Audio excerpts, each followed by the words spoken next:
Welcome to Jello Program Reporting, Part 11. In Parts 1 through 9, we discussed some particular examples of ableism regarding Jello Program's commentary of deaf people. In Part 10, we discussed Jello Program, talking about a comment about me where someone told me that if I, as a deaf person, do not want hearing input on deafness, I was discriminating against hearing people.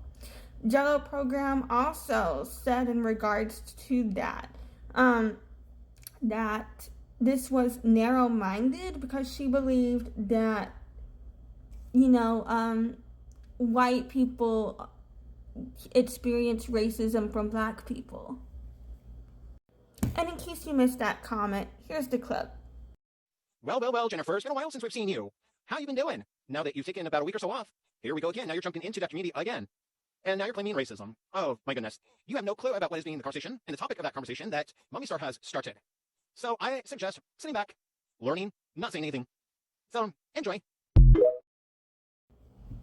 Now, when we left off, I was discussing how the deaf and hearing relationships in regards to all of this very much reminded me of how deaf people took money from Alexander Graham Bell to let him go on stage at a deaf university to claim that he never tried to prevent deaf people from marrying, even though he published an entire fucking memoir about it. This had set precedent, which became used in ideology behind forced sterilization laws, which were passed during a time period known as the Dark Ages of deaf legal representation. This was discussed in my deaf history lesson, part 27.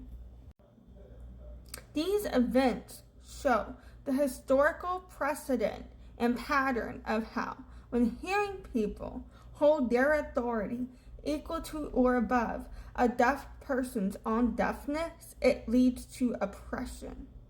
Not only because there will always be more hearing people than deaf people, and so if hearing people are allowed to speak on deaf issues, then they can just outvote us always, but also because they don't understand a lived experience they do not have. So, while putting me down for trying to rally these people to go focus on the Supreme Court instead of bullying each other, screenshots for that are shown in part 10 of Jello's program reporting. These people would rather continue bullying each other. They don't want to help with the Supreme Court case at all. And they are quite frankly pretty upset with me for even suggesting they direct their energy towards that at all. I believe I had hearing people telling me that I was invalidating them by asking them to stop bullying deaf people and to instead advocate for deaf human rights. If deaf human rights invalidates you, you cannot claim that you have formed a support group for deaf people.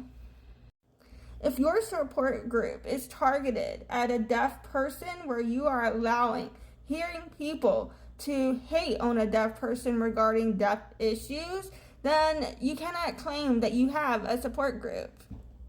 If your support group is allowing, queer-phobic commentary and ableist commentary regarding mental health, as well as ableist commentary regarding deafness, etc., because it makes you feel better, then you're more of a hate group than a support group by definition, because you are basing your feeling of being better about yourself by marginalizing somebody else based on how society oppresses them. So after arguing with me that I, as a deaf person, am discriminating against hearing people by asking hearing people not to discuss deaf issues over deaf people and trying to encourage both deaf and hearing people to get involved in deaf advocacy instead and support our human rights regarding the Supreme Court case, this person is going on my comment on my video where I just say I do not want hearing people to talk to me about this. and she's commenting on my video because she has no boundaries. And the thing is, when you think there's no problem with you as a hearing person trying to speak over me or go after the people that are engaging with me to try and tell them to listen to a hearing person over a deaf person on deafness, you cannot in any way, shape, or form claim you have positive intentions in mind for the deaf community. Jello Program's commentary regarding all of this with the racism tying into the ableism shows how all of this conversation is based on colonizer culture. And all of us are in our own journeys of decolonizing. And just because you think you've started a journey of decolonizing doesn't mean you're like perfect on the anti-discrimination train or anything like that. But it does point to a level of, are you giving a fuck about what you do? Because there is a difference between continuing to do the same patterns and the same behaviors and the same cycles and not growing at all versus, moments of moments come out of you that were colonial because you're still in your process of decolonizing. So this person that has violated my consent regarding deafness is one of the people within that Reddit thread that Jello Program was commenting in support of whenever they were telling me that I'm discriminating against hearing people if I only want deaf opinions on deaf issues. And for me, it all ties in together in regards to how this culture normalizes and perpetuates these systemic issues and how it builds and how this mindset then evolves to perpetuate discrimination.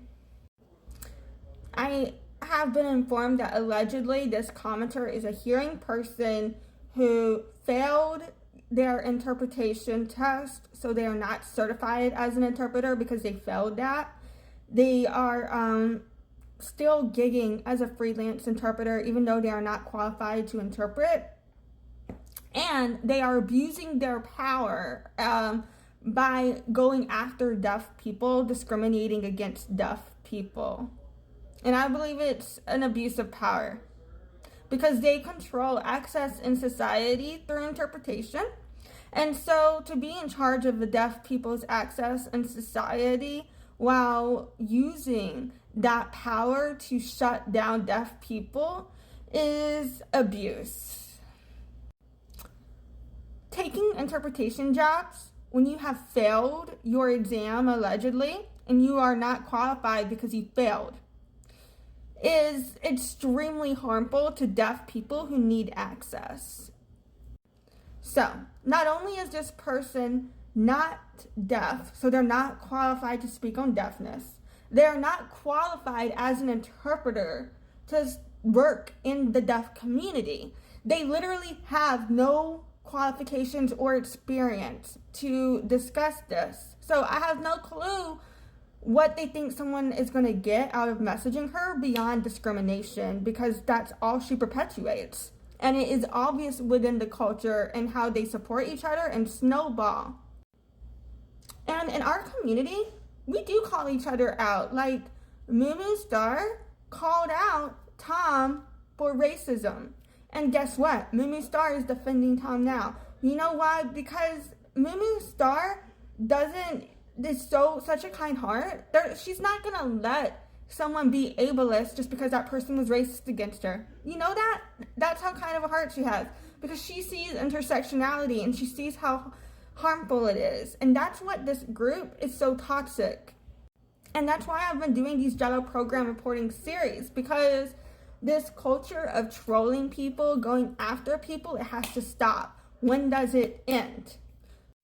So to round it all up, 3 things that Jello Program has in common with this commenter in the Reddit support group is 1, they both dots, 2, bullying from multiple accounts, as well as 3, weaponizing capitalism and structural genocide against deaf people by going after deaf access in society.